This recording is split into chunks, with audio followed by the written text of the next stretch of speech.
ಆನಂದ್, ಏಯ್ ರಂಜಿತ್ ನಿನ್ನ ಮಾತಾಡ್ಸ್ಕೊಂಬ ಅಂತ ಕಳಿಸಿದನೋ ನೋಡೋ. ನಡೆದಿದ್ದನ್ನೆಲ್ಲ ನೋಡೋ, ಆಗಿದ್ದೆಲ್ಲ ಆಗೋಯ್ತು, ಎಲ್ಲ ಮುಗಿದೋಯ್ತಾನೆ. ಆ ವಿಷಯ ಅಲ್ಲಿಗೆ ಬಿಟ್ಟಾಕೋ. ಲೋ, ನೀನ್ ಅನ್ಕೊಂಡ್ರ ಹಾಗೆ ರಂಜಿತ್ ನಿನಗೆ ಯಾವ ರೀತಿನೂ ದ್ರೋಹ ಮಾಡಿಲ್ಲ ಕಣೋ. ತುಳಸಿನ ನಿನ್ಗಿಂತ ಮುಂಚೆ ಅವನು ನೋಡಿದಾನೆ, ಆಸೆ ಪಟ್ಟಿದ್ದಾನೆ ಅಷ್ಟೇ ಕಣೋ. ನೋಡೋ, ತುಳಸಿ ಮನಸ್ಸಿನಲ್ಲಿ ಅವನ ಬಗ್ಗೆ ಅಂತ ಭಾವನೆಗಳಿಲ್ಲ ಅಂತ ಗೊತ್ತಾದ್ಮೇಲೆ ಮನೇಲಿ ನೋಡಿರೋ ಹುಡುಗಿನೇ ಅವನು ಒಪ್ಕೊಂಡಿದ್ದಾನೆ. ನಿನಗೂ ತುಳಸಿಗೂ ಮದುವೆ ತಯಾರಿ ಮಾಡಿದ್ನಲ್ಲ, ಅಕಸ್ಮಾತ್ ಅದೇನಾದ್ರು ನಡೆದಿದ್ರೆ ಇಷ್ಟೊತ್ತಿಗೆ ಅವನು ತುಳಸಿ ಯಾರು ಅಂತ ಇರ್ತಾ ಇದ್ದ. ಅಷ್ಟೇ ಯಾಕೋ, ಅದಾದ್ಮೇಲೆ ತುಳಸಿ ಕಾಲೇಜಿಗೆ ಸೇರಿಸಿದ್ಮೇಲೆ ತನ್ನ ಪಾಡಿಗೆ ತಾನು ಇರ್ತಾ ಇದ್ದ. ಮತ್ತೆ ನೀನ್ ಹೇಳ್ದೆ ಅಂತ ನಿನ್ ಸಮಾಧಾನಕ್ಕೋಸ್ಕರ ಅವಳಿಗೆ ಪಾರ್ಕಿಗೆ ಬರಕ್ ಹೇಳಿದಾನೆ. ಆಗ ತುಳಸಿ ತನ್ನ ಮನ್ಸಲ್ಲಿರೋದನ್ನೆಲ್ಲ ರಂಜಿತಿಗೆ ಹೇಳಿದಾಳ್ಕೊಂಡು. ಏನೋ ನೀನ್ ನೋಡ್ತಾ ಇರೋದು ನೋಡಿದ್ರೆ ನಾನೇ ಸುಳ್ಳು ಹೇಳ್ತಿದ್ದೀನೇನೋ ಆಗಿದೆ. ಲವ್, ನಾನು ಹೇಳ್ತಾ ಇರೋದು ನಿಜ ಕಣೋ, ದೇವರಣಗೂ ನಂಬೋ. ನೋಡೋ ಪ್ರಕಾಶ, ಈಗ ನಂಗೆ ರಂಜಿತ್ ಮೇಲೆ ಕೋಪ ಇಲ್ಲ ಕಣೋ. ನನ್ನ ಮೇಲೆ ನನಗೆ ಕೆಟ್ಟು ಕೋಪ ಬರ್ತಾ ಇದೆ. ಛೇ, ನಾನು ಈ ವಿಚಾರದಲ್ಲಿ ಮುಟ್ಟಾಳಂತರ ನಡ್ಕೊಂಬಿಟ್ಟೆ ಕಣೋ. ರಂಜಿತ್ ನಿಜವಾಗ್ಲೂ ಗ್ರೇಟ್ ಕಣೋ. ನನಗೆ ಗೊತ್ತಿದ್ದ ದೊಡ್ಡ ತಪ್ಪು ಮಾಡ್ಬಿಟ್ಟೆ ಕಣೋ. ನಮ್ಮ ಗ್ರೂಪಲ್ಲಿ ನೀನ್ ಬೆಟರ್ ಕಣೋ. ಎಲ್ರಿಗಿಂತ ರಂಜಿತ್ ತುಂಬಾ ಗ್ರೇಟ್ ಜೆಂಟ್ಲ್ಮ್ಯಾನ್. ಆ ಯೋಗ್ಯತೆ ಅವನಿಗಿದೆ ಕಣೋ. ಅದು ನನ್ಗೀಗ ಗೊತ್ತಾಯ್ತು. ನಾನು ಇಷ್ಟೆಲ್ಲ ತಪ್ಪು ಮಾಡಿದ್ಮೇಲೂ ಆ ತಪ್ಪು ಅವನು ತೋರಿಸ್ಕೊಟ್ಟ. ಅವನು ರಿಯಲ್ ಜೆಂಟ್ಲ್ಮ್ಯಾನ್. ಅವನು ನಾನೇ ಅವನ ಮನ್ಸಿಗೆ ತುಂಬಾ ನೋವು ಮಾಡ್ಬಿಟ್ಟೆ. ಅದ್ರ ಬಗ್ಗೆ ನೆನ್ಸ್ಕೊಂಡ್ರೆ ನನ್ನ ಬಗ್ಗೆ ನನಗೆ ಇಷ್ಟ ಆಗ್ತಿಲ್ಲ. ಲೇ, ನೀವೆಲ್ಲರೂ ಅಂದ್ರೆ ನನ್ನ ಪ್ರಾಣ ಸ್ನೇಹಿತರು, ನೀವೆಲ್ಲರೂ ನನ್ನನ್ನು ಕ್ಷಮಿಸ್ತೀರ ಅಲ್ವೇನ್ರೋ? ಏನೋ ನೀನು ನಮ್ಮಲ್ಲಿ ಕ್ಷಮೆಗಿಮೆ ಅಂತಲ್ಲ ಅಂದ್ಬಿಟ್ಟು ದೊಡ್ಡ ಮಾತೆಲ್ಲ ಆಡ್ಬೇಡ ನೀನು. ಅಲ್ಲ ಕಣೋ, ದಿಢೀರಂತ ನೀವೆಲ್ಲ ನನ್ನನ್ನು ಬಿಟ್ಟು ತುಂಬಾ ದೂರ ಹೋಗ್ಬಿಟ್ಟಿದ್ದೀರ ಅನಿಸ್ತಾ ಇದೆ. ರಂಜಿತ್ದು ತುಂಬಾ ದೊಡ್ಡ ಮನ್ಸು ಕಣೋ. ನಾನೇ ಅವನನ್ನು ತಪ್ಪಾಗಿ ತಿಳ್ಕೊಂಬಿಟ್ಟಲ್ಲ. ಛೇ, ನ್ಯಾಯವಾಗಿ ನನ್ನ ಮೇಲೆ ಅವನು ಕೋಪ ಬರ್ಬೇಕಾಗಿತ್ತು. ಆದ್ರೆ ನಿನ್ನನ್ನು ಮಾತಾಡ್ಸಕ್ಕೆ ಅಂತ ನಿನ್ನನ್ನು ರಾಯಭಾರಿ ಆಗಿ ನನ್ನ ಮನೆ ಕಳ್ಸಿದ್ದಾನೆ. ಸೂಪರ್ ಮಗ ಅವನು, ಸೂಪರ್. ಲೋ, ಹಳದೆಲ್ಲ ಮರ್ತು ಬಿಡೋಣ ಕಣೋ.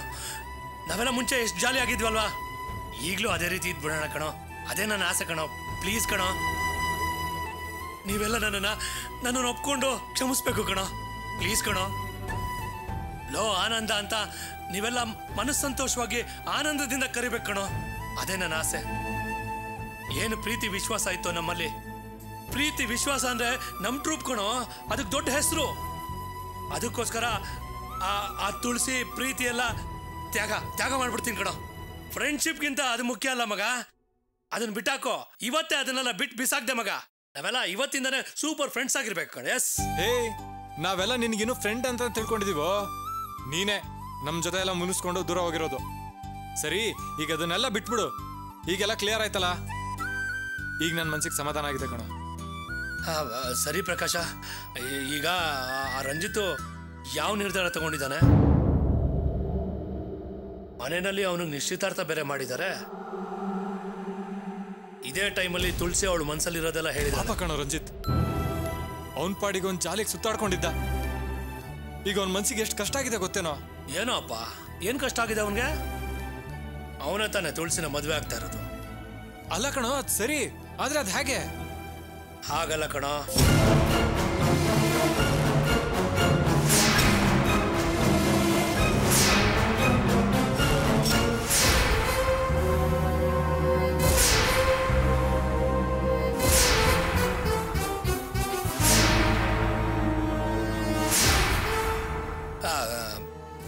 ಪ್ರಕಾಶ, ಫ್ರೆಂಡ್ಶಿಪ್ನ ಹೇಗೆ ತಾನೇ ಬಿಡಕ್ಕಾಗುತ್ತೋ? ಮುಗ್ದೋಗಿರೋ ಚಾಪ್ಟರ್ ಅಂತ ಅವನು ತಿಳ್ಕೊಂಡಿರ್ಬೋದು. ಆದ್ರೆ ಅದು ಹೇಗೆ ಶುರು ಆಯ್ತೋ ಅದೇ ರೀತಿ ಎಲ್ಲ ಸರಿ ಹೋಗುತ್ತೆ. ನೀನ್ ಹೇಳೋ ರೀತಿ ಎಲ್ಲ ನಡೆದ್ರೆ ಸಂತೋಷನೇ ಕಣೋ. ಆದ್ರೆ ರಂಜಿತ್ ಮನ್ಸಿನಲ್ಲಿ ತುಳಸಿ ಮೇಲಿಟ್ರ ಲೋನ ಅವ್ನು ಮರೆಯಕ್ ಸಾಧ್ಯ ಇಲ್ಲ.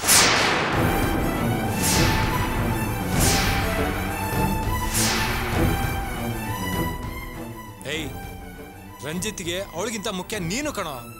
ನೀನು ಅವನ ಬಗ್ಗೆ ತಪ್ಪಾಗಿ ತಿಳ್ಕೊಬಾರ್ದು. ಅದೇ ಅವನಿಗೆ ಟೆನ್ಷನ್ ಆಗಿರೋದು ಕಣೋ. ಲೇ ಪ್ರಕಾಶ, ಇನ್ಮೇಲೆ ನನ್ನಿಂದ ಅವ್ನಿಗೆ ಯಾವ ತೊಂದರೆನೂ ಆಗಲ್ಲ ಕಣೋ. ರಂಜಿತ್ ತುಳಸಿ ಪ್ರೀತಿಗೆ ನಾನು ಸಹಾಯ ಮಾಡ್ತೀನಿ ಕಣೋ, ನಾನು ಸಹಾಯ ಮಾಡ್ತೀನಿ. ಸರಿ ಕಣೋ, ನಿನ್ನ ಹತ್ರ ಮಾತಾಡಿದ್ಮೇಲೆ ನನ್ನ ಮನಸ್ಸು ಹಗುರ ಆಯ್ತು.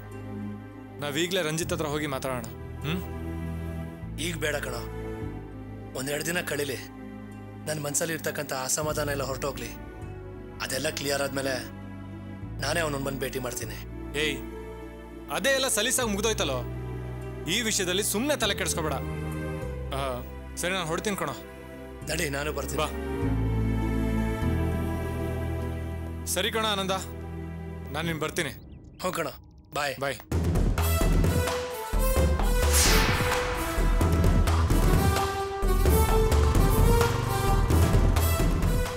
ಏಯ್, ನನಗೆ ಯಾರು ಸಪೋರ್ಟ್ ಮಾಡ್ತಿಲ್ಲ ಅಲ್ಲ, ನಿಮ್ಮೆಲ್ರೂ ನಾನು ನೋಡ್ಕೋತೀನಿ ಕಣ್ರೋ.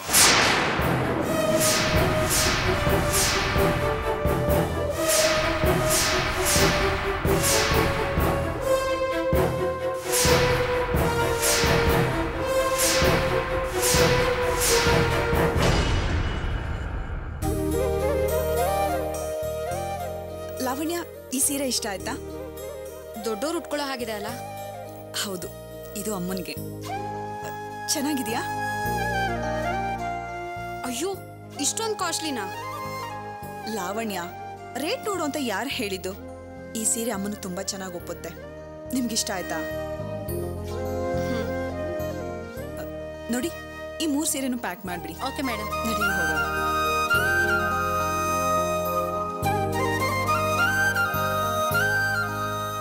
ಸ್ಯಾರಿ ತೋರಿಸಿ. ತಗೊಳ್ಳಿ. ಆ ಸ್ಯಾರಿ ತೋರಿಸಿ.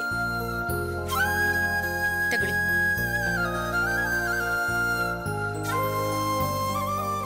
ಲಾವಣ್ಯ, ಸುಧಾಕಾಗಿ ಯಾವ ಸ್ಯಾರಿ ಚೆನ್ನಾಗಿ ಕಾಣಿಸುತ್ತೆ ಹೇಳಿ? ಇದಾ? ಪೂಜಾಗ್ ಬೇರೆ ಡ್ರೆಸ್ ತಗೋಬೇಕು, ದೊಡ್ಡಮ್ಮನಿಗೂ ತಗೋಬೇಕು. ಅಲ್ಲ, ಯಾಕೆ ಈಗ ಇದೆಲ್ಲ ತಗೋತಾ ಇದ್ದೀರಾ? ಹಾಕೊಳ್ಳಕ್ಕೆ.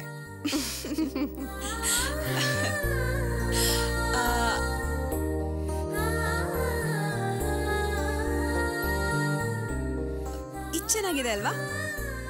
ಅಲ್ಲ, ಅಣ್ಣಂಗ್ ತಗೋಬೇಕು ಅಂತ ಬಂದು ಎಲ್ರಿಗೂ ತಗೋತಾ ಇದ್ದೀರಲ್ಲ. ಲಾವಣ್ಯ, ನಿಮ್ಮ ಅಣ್ಣನಿಗೆ ಅವರೊಬ್ಬರೇ ಸಂತೋಷವಾಗಿದ್ರೆ ಸಾಲದು. ನಾವೆಲ್ಲರೂ ಸಂತೋಷವಾಗಿದ್ರೇನೆ ಅವ್ರು ಸಂತೋಷವಾಗಿರೋದು.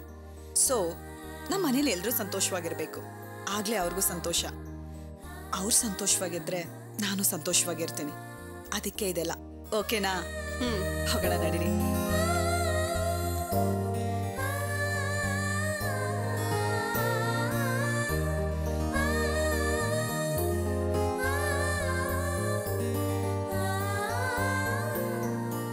ಲಾವಣ್ಯ, ಇದು ಹೇಗಿದೆ? ಯಾರಿಗೆ? ಇನ್ಯಾರಿಗೆ? ನಿಮ್ಗೆ. ಅಯ್ಯೋ, ನನ್ಗಿದೆಲ್ಲ ಬೇಡ ಅಪ್ಪ. ಪರವಾಗಿಲ್ಲ, ತಗೊಳ್ಳಿ. ಇಷ್ಟೊಂದು ಕಾಸ್ಟ್ಲಿನಾ? ಲಾವಣ್ಯ, ನಿಮ್ಗಾಗ್ಲೇ ಹೇಳಿದ್ದೆ ರೇಟ್ ನೋಡ್ಬೇಡಿ ಅಂತ. ಇಷ್ಟ ಆಯ್ತಾ? ಇದು ಎಕ್ಸ್ಕ್ಯೂಸ್ ಮೀ. ಎಸ್. ಇದನ್ನ ಪ್ಯಾಕ್ ಮಾಡ್ಬಿಡಿ. ಸರಿ, ಮಾಡ್ಕೊಡ್ತೀನಿ. ಬನ್ನಿ.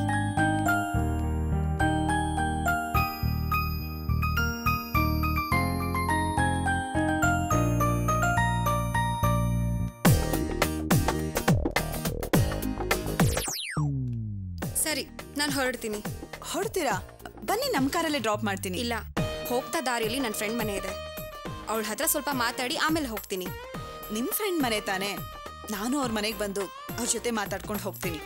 ನಿಮ್ಮ ಫ್ರೆಂಡು ನನ್ನ ಫ್ರೆಂಡ್ ತಾನೆ? ಅದೆಲ್ಲ ಮದುವೆ ಆದ್ಮೇಲೆ. ನಾನು ಹೊರಡ್ತೀನಿ.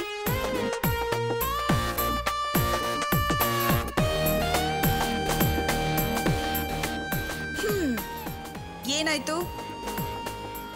ಮ್ಯಾಟ್ರ್ ಎಲ್ಲ ಉಲ್ಟಾ ಹೊಡಿತಾ? ಹಾಗೇನಿಲ್ಲ. ಯಾಕೆ, ಅವಳು ನಿನ್ನ ಹತ್ರ ಏನಾದ್ರೂ ಹೇಳಿದ್ಲಾ? ಅವಳೇನು ಹೇಳಲಿಲ್ಲ. ನಿನ್ ಮುಖ ನೋಡಿದ್ರೇನೆ ಗೊತ್ತಾಗ್ತಾ ಇದೆ ಏನೋ ಆಯ್ತು ಅಂತ. ಪಾಸಿಟಿವ್ ಆಗೂ ಅಲ್ಲ, ನೆಗೆಟಿವ್ ಆಗೂ ಅಲ್ಲ. ನೀನ್ ಡ್ರೈವರ್ ಅಂತಾನೆ ಮೇಂಟೈನ್ ಮಾಡ್ತಾ ಇದೀಯಾ? ನಿಜ, ಆದ್ರೆ ಅದ್ರ ಬಗ್ಗೆ ಅವಳಿಗೆ ಸಮಸ್ಯೆ ಇಲ್ಲ. ಏನು? ಅವ್ರ ಮನೆಯಲ್ಲಿ ನೋಡ್ ಒಪ್ಪೋ ಹುಡುಗನ್ನೇ ಅವಳು ಮದುವೆ ಆಗ್ತಾಳಂತೆ. ಅವನು ಡ್ರೈವರ್ ಆಗಿರ್ಬೋದು ಅಥವಾ ಕಲೆಕ್ಟರ್ ಆಗಿರ್ಬೋದು, ಅವ್ರ ಮನೆಯವ್ರಿಗೆ ಓಕೆ ಆದ್ರೆ ಅವಳಿಗೂ ಓಕೆ ಅಂತೆ. ಇನ್ನೂ ಅನುಕೂಲ ಆಯ್ತಲ್ಲ. ಬಿಡೋ, ಇನ್ಮೇಲೆ ನಾನು ನೋಡ್ಕೋತೀನಿ. ಚಾರು, ಅದ್ ಹೇಗ್ ನೀನ್ ಅವ್ರ ಮನೆಯಲ್ಲಿ? ನಿತೀಶ್, ಅದನ್ನ ಅವ್ರ ಮನೆ ಅಂತ ಹೇಳ್ಬೇಡ್ವೋ. ಇನ್ಮೇಲೆ ಅದು ನನ್ ಮನೆ. ಆ ಮನೇಲಿ ನಾನು ಒಬ್ಳಾಗ್ಬೇಕು ಅಂತ ತಾನೇ ನಾನು ಹೋಗ್ತಾ ಇರೋದು. ಇನ್ಫ್ಯಾಕ್ಟ್ ಲಾವಣ್ಯ ನನ್ನ ಆದ್ನಿ. ಅವಳ ಭವಿಷ್ಯ ನೋಡ್ಬೇಕಾಗಿರೋದು ನನ್ನ ರೆಸ್ಪಾನ್ಸಿಬಿಲಿಟಿ. ಅದನ್ನೆಲ್ಲ ನಾನು ನೋಡ್ಕೋತೀನಿ, ಬಿಡು. ನಿಜವಾಗ್ಲೂ ಹೇಳ್ತಿದ್ಯಾ? ಯಾಕೆ, ಪ್ರಾಮಿಸ್ ಮಾಡ್ಬೇಕಾ? ಇಲ್ಲ, ಲಾವಣ್ಯ ಇಲ್ಲ ಜೀವನನ ನನ್ನ ಕೈಲಿ ಕಲ್ಪನೆ ಮಾಡ್ಕೊಳ್ಳೋದಕ್ಕೂ ಸಾಧ್ಯ ಇಲ್ಲ. ಚಾರು, ನೀನೇ ಹೇಗಾದ್ರೂ ಮಾಡಿ. ಅಲ್ವೋ, ಓವರ್ ಫೀಲ್ ಮಾಡ್ಬೇಡ್ವೋ. ಈ ಪ್ರಾಬ್ಲಮ್ನ ನಾನು ಹ್ಯಾಂಡಲ್ ಮಾಡ್ತೀನಿ, ಓಕೆನಾ? ಹೌದು, ಏನೋ ಸ್ಪೆಷಲ್ ಆಗಿ ಪರ್ಚೇಸ್ ಮಾಡ್ರಾಗಿದೆ. ಎಲ್ಲ ನಿನ್ನ ಹುಡ್ಬಿಗೆನಾ? ಹೊಟ್ಟೆ ಕಿಚ್ ಪಡ್ಬೇಡ್ವೋ. ನಿನಗೂ ಒಂದು ಟೀ ಶರ್ಟ್ ಇದೆ, ತಗೋ. ಒಳಗೆ ಬಿಲ್ ಇದೆ.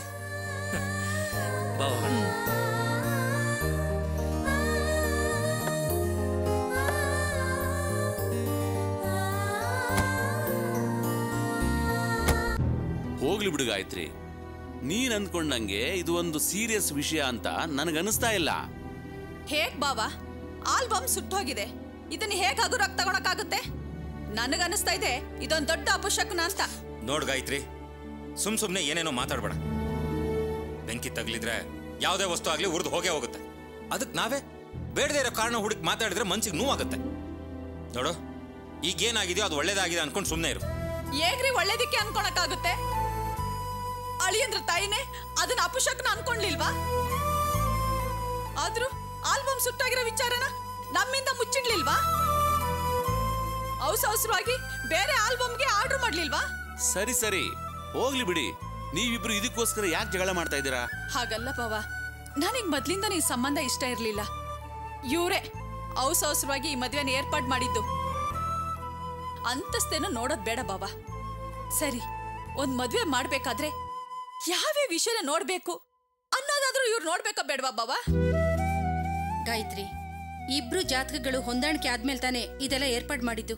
ಮತ್ತ್ಯಾಕ್ ನೀನ್ ಅಪ್ಸೆಟ್ ಆಗ್ತಿದ್ಯಾ? ಅದ್ನೆಲ್ಲ ನೋಡೋವಷ್ಟ್ರಲ್ಲಿ ಇವ್ರೇ ನನ್ ಬಾಯಿನ ಮುಚ್ಚಿದ್ದು. ಹುಡುಗನ್ ತಾಯಿ ಜಾತಕ ನೋಡಿದೀನಿ ಅಂತ ಹೇಳಿದ್ರು, ಎಲ್ಲ ಕೂಡು ಬಂದಿದೆ ಅಂತಾನೂ ಹೇಳಿದ್ರು. ಯಾರಾದ್ರೂ ಒಬ್ರು ನೋಡಿದ್ರೆ ಸಾಕು ಅಂತ ನಾನು ಸುಮ್ಮನಾದೆ. ಚೆನ್ನಾಗಿದೆಪ್ಪ ನೀವ್ ಹೇಳ್ತಿರೋದು. 1000 ಕಾರಣ ಇರಬಹುದು. ನಾವ್ ನಿರ್ಲಕ್ಷ್ಯ ಮಾಡಕ್ಕಾಗತ್ತಾ? ಅವರು ಗಂಡ ಹೆತ್ತವ್ರು. ನಾಳೆ ಏನಾದ್ರೂ ಹೆಚ್ಚು ಕಡಿಮೆ ಆದ್ರೆ ಜೀವನ ಇಡೀ ಕಷ್ಟಪಡೋದು ನಮ್ಮ ಹುಡುಗಿ ತಾನೆ. ಏನೇ ಆಗ್ಲಿ, ನೀವು ತುಂಬಾ ದೊಡ್ಡ ತಪ್ಪು ಮಾಡ್ಬಿಟ್ರಿ. ಇದನ್ನೆಲ್ಲ ನೋಡ್ದೆ ಹೇಗ್ ನಿಶ್ಚಿತಾರ್ಥ ಮಾಡ್ಬಿಟ್ರಿ? ಹಾಗಲ್ಲ ಅದ್ಗೆ, ನನ್ನ ಮನ್ಸಿಗೆ ಇದು ಒಳ್ಳೆ ಸಂಬಂಧ ಅಂತ ಅನಿಸ್ತು. ಹುಡುಗನು ತುಂಬಾ ಒಳ್ಳೆಯವನು. ಅದಕ್ಕೆ ನಾನು ಬೇರೆ ವಿಷಯಗಳ ಬಗ್ಗೆ ಯೋಚನೆ ಮಾಡಿದೆ. ಈ ಮದುವೆ ಮಾಡ್ಬೇಕು ಅಂತ ತೀರ್ಮಾನ ಮಾಡಿದೆ. ಒಳ್ಳೆ ಹುಡುಗ ಅಂತ ನೀವೇನ ಹೇಳಿದ್ರಿ. ನಿಶ್ಚಿತಾರ್ಥ ದಿನ ಕೊನೆ ಗಳಿಗೆಲಿ ಅವರೆಲ್ಲ ನಮ್ಗೆ ಎಷ್ಟು ಟೆನ್ಷನ್ ಕೊಟ್ರು. ಇವತ್ತು ನಾವೆಲ್ಲ ಅವ್ರ ಮನೆಗೆ ಹೋಗಿದೀವಿ. ಮಾವನ್ ಮನೆಯವರು, ಸಂಬಂಧಿಕರು ಅಂತನೂ ನೋಡ್ದೆ. ನಾವೇನ್ ಹೇಳಕ್ ಬಂದಿದೀವಿ ಅಂತ ಕೇಳ್ದೆ ಅವ್ರ ಪಾಡಿಗೆ ಅವ್ರು ಹೊರಟೋದ್ರು. ಇದನ್ನೆಲ್ಲ ನೋಡ್ತಾ ಇದ್ರೆ ನನ್ ಮನ್ಸಿಗೆ ಯಾಕೋ ಸಮಾಧಾನ ಇಲ್ಲ. ಈಗೇನು ಮದ್ವೆನೇ ನಿಲ್ಸ್ಬಿಡು ಅಂತ ಹೇಳ್ತಿದ್ಯಾ?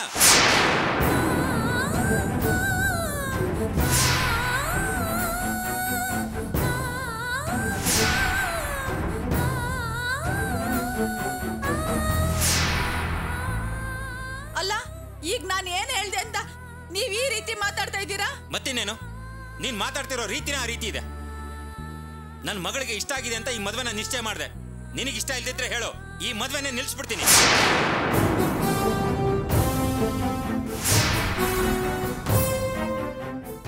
ರಾಘವ, ಏನು ಅಂತ ಮಾತಾಡ್ತಿದ್ದೀಯ ನೀನು? ಸ್ವಲ್ಪ ಸುಮ್ಮನಿರೋ. ಮತ್ತಿನ್ನೇನಣ್ಣ, ಎಲ್ರೂ ಸೇರಿ ಈ ರೀತಿ ಮಾತಾಡಿದ್ರೆ ಏನರ್ಥ? ನಾನು ಸೋತ್ ಹೋಗಿದ್ದೀನಿ. ಇವಳು ಈ ರೀತಿ ಮಾತಾಡಿದ್ರೆ ನಾನೇನ್ ಮಾಡಕ್ಕಾಗತ್ತೆ? ಸರಿ, ಹೋಗ್ಲಿ ಬಿಡೋ, ಆದದ್ದಾಗೋಯ್ತು. ಇನ್ಮೇಲೆ ಅದ್ರ ಬಗ್ಗೆ ನೆನೆಸ್ಕೊಂಡು ಜಗಳ ಮಾಡೋದ್ರಲ್ಲಿ ಅರ್ಥ ಇಲ್ಲ. ನೋಡು, ನನಗೊಬ್ಬ ಜ್ಯೋತಿಷಿ ಗೊತ್ತಿದ್ದಾರೆ. ತುಂಬಾ ಚೆನ್ನಾಗಿ ಭವಿಷ್ಯ ಹೇಳ್ತಾರೆ. ನಾವೆಲ್ಲರೂ ಅವ್ರ ಹತ್ರ ಹೋಗೋಣ. ಹೋಗೋವಾಗ ಹುಡುಗನ ತಾಯಿನೂ ಅವ್ರ ಹತ್ರ ಕರ್ಕೊಂಡು ಹೋಗೋಣ.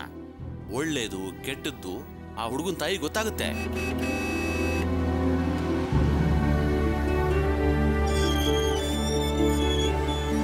ಸರಿ, ಈ ಸಮಸ್ಯೆನ ಇಲ್ಲಿಗೆ ಬಿಟ್ಬಿಡೋಣ. ಚಾರು ಬಂದ್ಲು ಅಂತ ಕಾಣುತ್ತೆ. ಅವಳಿಗೆ ಈ ವಿಷಯ ಗೊತ್ತಾಗೋದು ಬೇಡ. ನಾವೆಲ್ಲರೂ ಆಮೇಲೆ ಮಾತಾಡೋಣ.